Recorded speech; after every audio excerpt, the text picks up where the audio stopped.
أعوذ بالله من الشيطان الرجيم. بسم الله الرحمن الرحيم.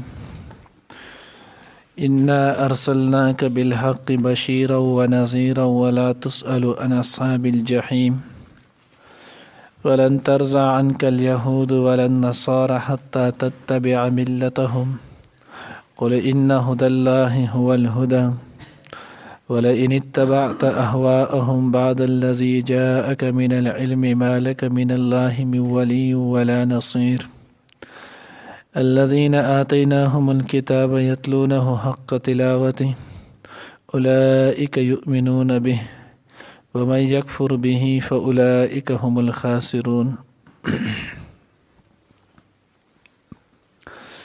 ننني درس نبا إن شاء الله العزيز سورة بقرة رکوع نمبر 14 آیات نمبر 119 او 120 121 ویلې کېږي او دې سره به انشاءالله چې نو دا رکوع هم اختتام ته رسي. اوس دلته دې آیات کې الله جل جلاله فرمایي انا ارسلناک بالحق بشیرا ونذیرا، یقینا موږ ته چې نو هغه پیغمبر جوړ کړی لېږلی په حق سره، بشیرا و نذیرا زیر ورکوونکی و نذیرا او يرونکی. الله جل جلاله خپل پیغمبر ته تو حق او سچ پیغمبر ستا په نبوت کې ستا په پیغمبرۍ کې چې نو هغه هیڅ شک نشته. چا چې ایمان راوړلو د هغوی دپاره چې نو زیر ورکوونکی د جنت و نذیرا، او کم کسان چې ایمان نه راوړي نو د هغوی دپاره یرونکی د جهنم ده، د جهنم عذاب چې دی نو د هغه ته ذکر کړي. ولا تسألو عن اصحاب الجحیم، او نبی علیہ الصلوۃ والسلام ته الله جل جلاله وایي ولا تسألو عن اصحاب الجحیم، او ستانه به تپوس نشي کولی په باره چې دی نو د جهنمیانو کې. یعنې ستاسو په ذمه باندې چې دی نو دعوت کامله دی، تاسو خپل حق چې دی نو ادا کړلو، تاسو خپل حق پیغمبري چې دی نو هغه ادا کړه چې د خلکو ته دعوت ورکول دي. اوس چې کله تاسو دعوت وکړو خپله فریضه چې دی نو هغه ادا کړله، بیا مخکې یو سړی ایمان راوړي یا نه راوړي د هغې باندې چې نو تاسو ذمهواري نشته، دا د هغوی چې نو خپل کار دی، خپله ذمهواري ده. که د هغوی جهنم ته ځي بیا الله یې د دغې په وجه جهنم ته اچوي، او که الله رب العزت ورته هدایت کوي. نو معلومه ده شوله چې هدایت دا صرف او صرف د الله جل جلاله په لاس کې دی. هدایت دا چې نو هغه نه د پیغمبر په لاس کې دی، نه چې نو هغه د بل ولی په لاس کې دی، او نه د بل چا په لاس کې دی. نو صرف او صرف هدایت دا د یو الله رب العزت چې نو په لاس کې دی، د الله په قدرت کامله کې دی. غالبا د حضرت بلال رضی الله تعالی عنہ چې نو هغه قول دی، وی هغه ورځ چې نو حضور علیه الصلاۃ والسلام ته وفرمایل د الله رسول په دې باندې ډېر زیات چې نو هغه خوشاله چې دا هدایت ایمان ورکول دا چې نو الله رب العزت په خپل قبضه قانون کې اغوستی دی. نبی علیه الصلاۃ والسلام ورته وفرمایل چې ولې؟ هغې چې وجه دا ده که چېرته چې نو هغه د الله جل جلاله سره نه وي او دا چې نو د پیغمبر په اختیار کې وي، یا دغه شانته چې نو هغه د بل چا په اختیار کې وي، نو بیا چې موږ ته دغه په هدایت را رسېدو پته نشته چې کومه زمانه به څنګه اول به تاسو چې نو هغه خپل خلکو ته، بیا به چې نو هغه خپل قام قبیلې ته، بیا د عرب ته، بیا رورو نو په هغې کې به کافي زمانه ورده. نو دا د الله جل جلاله چې نو هغه په لاس کې دی، نو په دې باندې د الله لاک لاک شکر دی چې هدایت دا د الله رب العزت په لاس کې دی. نو ځکه الله وایي پیغمبر په ذمه باندې چې نو دعوت دی، هدایت د الله چې نو هغه په ذمه دی. الله رب العزت چې چاله وغواړي جو هدایت ورکوي، او چاله چې ونه غواړي جو خطر نه کوي. خو دې کې شرط چې نو هغه مخکې موږ ویلو طلب پکې شرط دی، چې کله انسان کې خپل طلب نه نو الله رب العزت چاته اسې هدایت نه ورکوي. پای باندې هلته که خیال مو کړی موږ د ابو طالب صاحب چې نو هغه واقع هم ویلي وه. بیا الله جل جلاله فرمایي ولن ترضى عنك اليهود ولا النصارى حتى تتبع ملتهم، هیڅ کله چې نو هغه راضي به نشي تا نه یهودو او دغه شان نصارا تر دې چې تاسو د هغوی ملت د هغوی د دین مکمله پیروي ونه کړئ. نو اوس د الله جل جلاله د پیغمبر نه خو د دې سره تصور کېدی نشي، ځکه د الله رب العزت پیغمبر خو الله پاک را لېږلی د هدایت دپاره، او بیا خصوصا چې نو رسول الله صلی الله علیه وسلم چې هغه اخرنی پیغمبر دی او د نبی علیه الصلاة والسلام نبوت د حضور علیه الصلاة والسلام پیغمبري دا خو به تر د قیامته پورې دې دوران کې چې نو بل پیغمبر له راتلل نشتی، نو د الله پیغمبر نه خدا تصور د سره کېدی نشي. نو دا خطاب امت ته دی. نو الله رب العزت وی ولن ترضى عنك اليهود، خطاب چې نو امت ته دی، ایچ نو هغه د حضور امت تاسو چې نو يهود او نصارا چرته هم هغه وخت پورې نه راضي کېږي نه خوشاليږي تر څو چې تاسو د خپل دین نړول نه او دغه د دین مکمله تابعداري مختیار کړی نه. لکه څنګه چې دې ځنه مخکې نو هغه مونږ تیر شول ویلو ما يود الذين كفروا، کم چې نو هغه کافران دي اهل کتاب، ما يود الذين كفروا من اهل الكتاب ولا المشركين ان ينزل عليكم من خير من ربكم، او دغه شانتي الله جل جلاله ود كثير من اهل الكتاب لو يردونكم من بعد ايمانكم كفارا. دا د دې کوشش خواهش دی که تاسو د دې یو ادا کوئ نو دوی دا نه دسی وکي ان تر دې چې تاسو مکمل پیروي د دې اختیار کړئ، او چې کله مو د دوی پیروي او تابعداري مکمل اختیار کړل نو بیا به دغه نو هلاکت سبب وي، دا به د گمراهۍ سبب وي. علامات قیامت کې هم دا دي، کتاب الفتن کې نو هغه امام ترمذی رحمت الله علیه روایت نقل کړي، دا غي حدیث مفهوم دا دی، نبی علیہ الصلوۃ والسلام نو هغه فرمایي تاسو به د يهودو نصارو داسې تابعداري کوئ چې نو هغه قدم په قدم لیش په لیش چې نو هغه تاسو ته دا غوي تابعداري وکړي ان تر دې که دا غوی چې نو یوې سوړې ته ننوځي زب چې ورته ویلی کېږي سمساره، نو تاسو به هغې ته هم په هغې جوړ ننوځئ. مقصد دا نه چې تاسو په هر شي کې د هغوی چې نو اتباع کوئ. نو دا چې نو علامات قیامت نه دي او د هغې باندې تاسو اوس وګورئ د هغوی چې کومې طریقې کوي هغه ټولې طریقې مونږ کوو، سالګره د هغو کوي چې مونږ یې کوو، دغه شان چې ورس هغو کوي چې مونږ یې کوو، دغه شان چې نو هغه جامو کې کم لباسونو کې قصې هغو کې مونږ یې کوو، ویښتو کې چې نو هغوی کومې پیشنې او قصې کوي د هغو هغه ځای کې کړی مونږ یې کوو. جمعې بیان کې مونږ ویلو ډېر د افسوس خبر هم ده بعضې کارونه سړی چې نو هغه د غیرت په بنا باندې هم کوي، او هغې د غیرت بنا باندې یو مثال په طور کې هغې نه دا نه چېرته ته څوک په ټول تاریخ کې چې نو دا نشي ښولی چې یو یهودی یا یو نصرانی یا یو مجوسی یا یو مشرک یا یو چې نو بدمت والا دی چې نو هغه د مسلمانانو حلیه، د مسلمانانو لباس، د مسلمانانو پټکې، د مسلمانانو ګیره، د مسلمانانو پیسې چوته کول، د مسلمانانو چې دا کم کلچر دی څومره چې نو هغه طریقې دي چې دا چرته یو غیر مذهب صرف په دې وجه باندې اختیار کړی چې دا په دنیا کې داس یو قوم دی چې دا هغوی د یو پیغمبر او د یو دین چې نو هغوی دعوه لرونکي دي او دا هغوی چې نو دا کار کوي چې مونږ په هم دغه شانتي وکړو. په ټوله دنیا کې چې نو هغه یو کافر څوک دا داسې نشي خولی چې هغه په دې باندې کړی. افسوس چې نو هغه په مسلمان باندې دی چې هغه په هغه ځای کې چې نو کومه پیښه او کومه نخره وکړي دلته د مسلمان په کور کې د مسلمان په بدن کې چې نو هغه کارونه شروع شي. نو الله رب العزت وایي په دې چل ول هغه ستاسو نه راضي کېږي هسې هم نه، الټه تاسو د الله د ګرف د الله د پکړ چې نو هغه تاسو ذریعه جوړئ او د هغوی الله بس تاسو نه خوشحالېږي چې کله تاسو بالکل چې نو هغه کفر وکړئ. وخت کې به را هم شي ان شاء الله العزیز نو اهل کتابو کعب بن اشرف چې کله د حضور علیه الصلاة والسلام په مخالفت باندې رالو نو د مدینې منورې نه مکې مکرمې ته لاړو. په هغه وخت کې ابو سفیان رضی الله تعالی عنه د هغه مسلمان شوی نو د کافرانو چې نو مشر ولو او جنگ احد شو نو د هغوی په زړه کې چې نو د مسلمانانو خلاف انتقام جذبه هم و. نو کعب بن اشرف پسې لاړو او دا ورته وی چې زه به ستاسو ملګری یم، تاسو راشئ په حضور علیه الصلاة والسلام او د حضور علیه السلام په صحابو باندې حمله وکړئ، موږ به ستاسو سره هلته چې نو تعاون وکړو. او ورته دا خبره موږ نه منو، دا ورته وی چې نه بالکل وی راځئ زموږ عبادت خانې ته ځو. د هغه ځای نه دوی را روان کړل بیت الله شریف ته یې راوستل، د بیت الله شریف طواف پې چې نو هغه یې وکړلو. بیا یې هم نه منو، وی تاسو چې سوچ نو هغه الله ته عزت ته سجده نه کړي نو کعب بن اشرف دا سره د دې چې د اهل کتابو چې نو هغه عالم او پوه ولو نو د کعب بن اشرف څه چل وکړو آلته چې نو هغه بت ته سجده هم وکړه. الله دا غنه چې نو هغه تعبیر په شیطان سره وکړلو چې دا دومره لوی شیطان دی د چې نو هغه بت پرستی په د باندې وکړله سره د دې خو د اهل کتاب د دې په دې باندې خو بت پرستی ناجایز او حرام ده. نو بهرحال الله جل جلاله ولن ترضى عنك اليهود ولا النصارى حتى تتبع ملتهم تر دې چې تاسو مکمل تابعداري نه کړي او مکمل تابعداري د هغوی دا ده چې سړی ورسره د ایمان نه واوړي. الفیظ الامان. نو قل اوایت پیغمبر ان هدى الله هو الهدى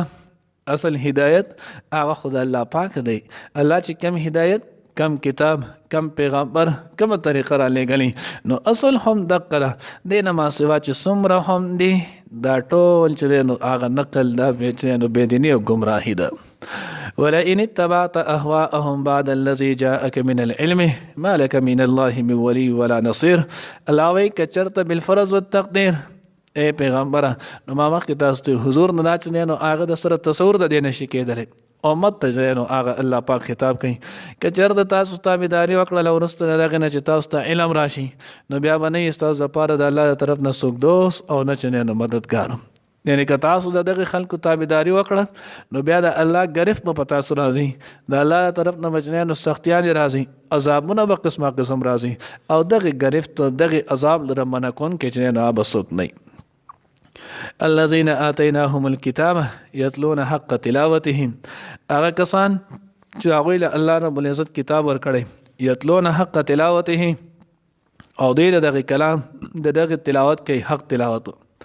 اوس د دې نه چې نو هغه څه مراد نه نو عام مفسرینو لکه امام صاحبي رحمت الله علیه تفسیر صاحبي کې چې نو هغه لیکلي دغه شانتي چې نو نورو حضرات تفاسیر کې هم لیکلي دي باغې کې جلالین کې هم لیکلي ذخیرة الجنان کې هم لیکلي دي معارف کې هم دي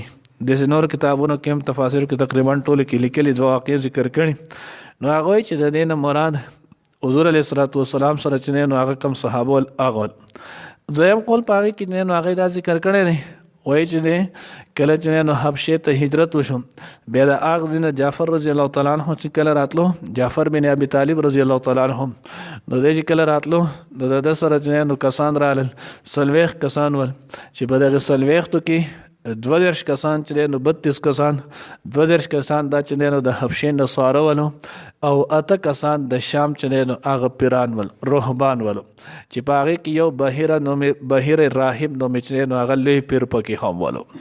نو الله جل جلاله وایي د اهل کتاب یهود دا ټول پټوله چې نو هغه غلط نه دي نصارا بلکې د اهل کتابو کې خاو نیکان خلک هم شته ولې دوی چې حق تلاوت چې نو هغه وکړلو نو په حق تلاوت کې دا غداول چې اخرنه پیغمبر به راځي هغه به مني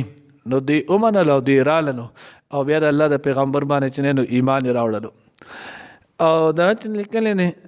امام فخر الدین رازی رحمت الله علیه تفسیر کبیر کې هغه چې د دې صحیح چې نو هغه د الذین آتیناهم الکتاب د دې نه مراد چې نو اهل کتاب نه بلکې د دې نه مراد چې نو د حضور علیه السلام صحابه کرام رضوان الله تعالی اجمعین او مسلمانان دي.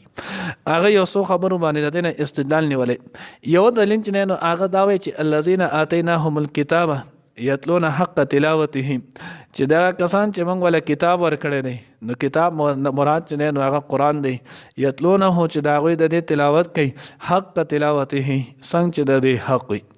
دویم الله وی اولئک یؤمنون به دوی په دې باندې ایمان راوړي ایمان چې دی نو هغه کوي.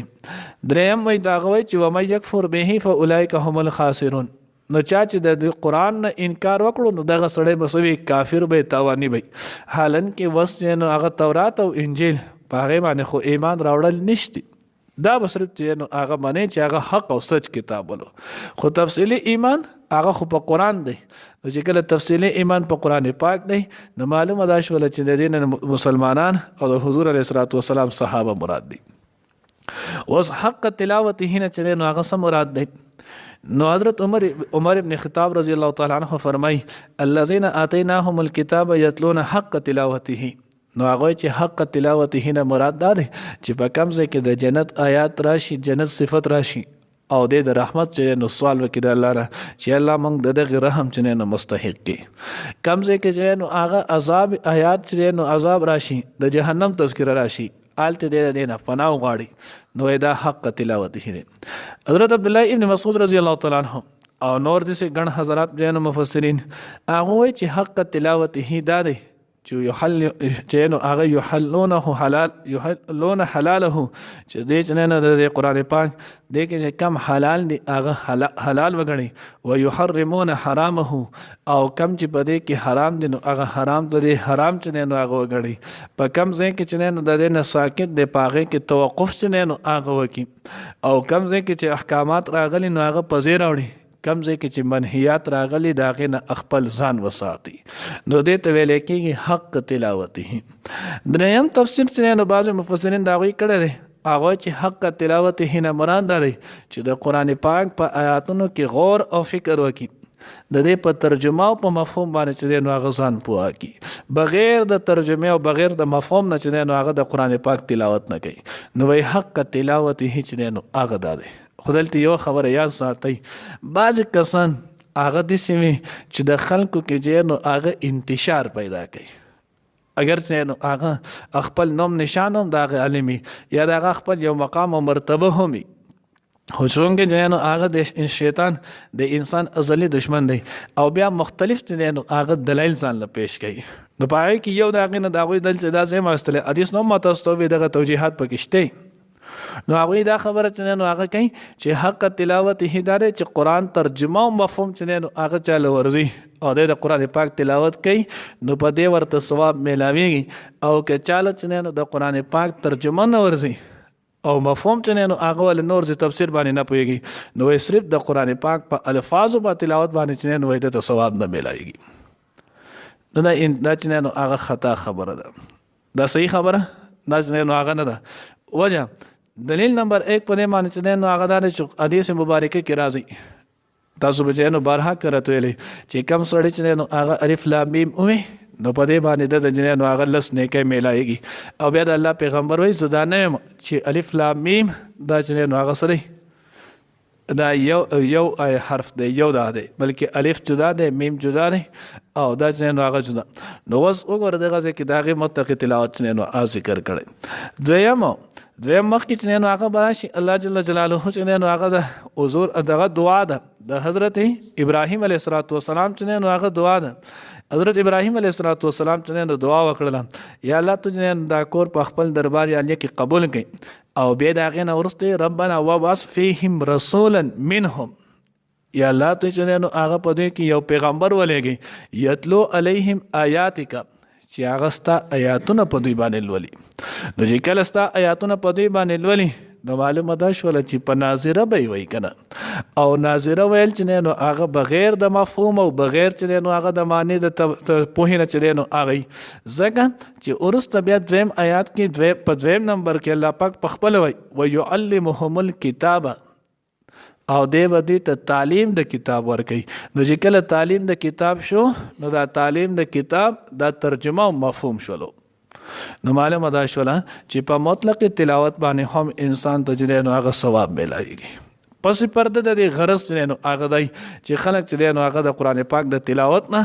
او د دې نه چې نو هغه منع شي د ځان له خبره ده د قرآن پاک چې نو هغه 15 حق دی په انسان چې د ټول نه مخکې دی به قرآن پاک په ناظره صحیح وایي دویم نمبر بیا به ترجمه چې نو هغه کوي دریم نمبر بیا به د دې تفسیر باندې پوهه کوي ځان څلورم نمبر بیا به چې نو په دې باندې عمل کوي پنځم نمبر چې نو اخلاص به پیدا کوي شپږم نمبر دی به چې نو دا بیا بل طرف نو ال د انسان چې نو ذمه فارغ دی شي که دغه نه کړي د ذمه چې نو هغه فارغ نه ده هغه ځان له خبر ده خو به هر حال نو دې نه دا معلومه شوله چې لفظ قرآن نفس قرآن چې نو هغې په تلاوت باندې انسان ته بالکل چې نو اجر و ثواب میلاویږي کم کسان چې دې خبره کوي نو دا قابل حجت یا قابل دلیل چې دی نو هغه نه ده نو ځکه الله وایي حق تلاوته اولئک یؤمنون به دا کسان چې نو ایمان راوړي په دې باندې ومن یکفر او چا چې نو انکار وکړو د دې نه نو الله وایي فاولئک هم الخاسرون هم دا کسان چې نو هغه تاوانیان دي ځکه د دې تاوان چې نو هغه د همیشه د پاره دی وزدي چې نو هغه ولې دی نو الله آلته چې نو تفسیر جلالین معنی کړی دا فاولئک هم الخاسرون لأن مصيرهم إلى النار المؤبده ذکر دې په وجبانه دی به همیشه جهنم تلاړ شي او الله رب العزت چې نو هغه فرمان مبارک دی چې هغه سړی کامیاب دی من زحزح عن النار وادخل الجنه فقد فاز چې کم سړی د جهنم نه وساتل شو جنت تلاړو نو دی کامیاب دی نو کم سړی چې د جنت نه محفوظ شو سرته جهنم تلاړو نو یقینا دا سړی چې نو هغه تاوان دی الله دې موږ د آخرت دغه تاوان نه محفوظ او مانون کړي انا ارسلناک بیشک امونگ لگلی تو بالحق پر اختیار سرا پا دین حق سرا بشیرن زیر ورکون کے و نظیرا او یرون کے ولا تسألو او تپوس بنشی کولی لتانا ان اصحاب الجحیم د دوزخیان پا بارکی ولن ترضا عنک اليهود او حس کل برازی نشی لتانا یهود ولن نصارا او نصارا حتی تردی تتبعا چی پیروی اکڑی تابدار داری وکړي ملتهم دا غوی د دین قل اوایه ای پیغمبره ان هدى الله بشک هدایت د الله هو الهدى هم دغه اصل هدایت دی ولئن اتبعت او کچری تابعداري وکړه ته اهواهم دا غوی د ارزوګانو خواهشاتو بعد الذي پس دا اغنا جاءک چراغل دیتا ته من العلم د علم نه مالک نو نبوی تا د پاره من الله د الله د طرف نفسو کو من ولی سوک دوست ولا نصير او نه مددگار الذين آکسان آتیناهم الكتاب چې ورکړو موږ هغوی ته کتاب یتلونه هغه د تلاوت کې د دغې حق تلاوته په حق تلاوت سره اولئک یؤمنون به هم هغه خلک ایمان راوړي به په دغې باندې ومن یکفر او څوک چې انکار وکړي د هغې نه فاولئک هم الخاسرون پس دا کسان تاوانیان دي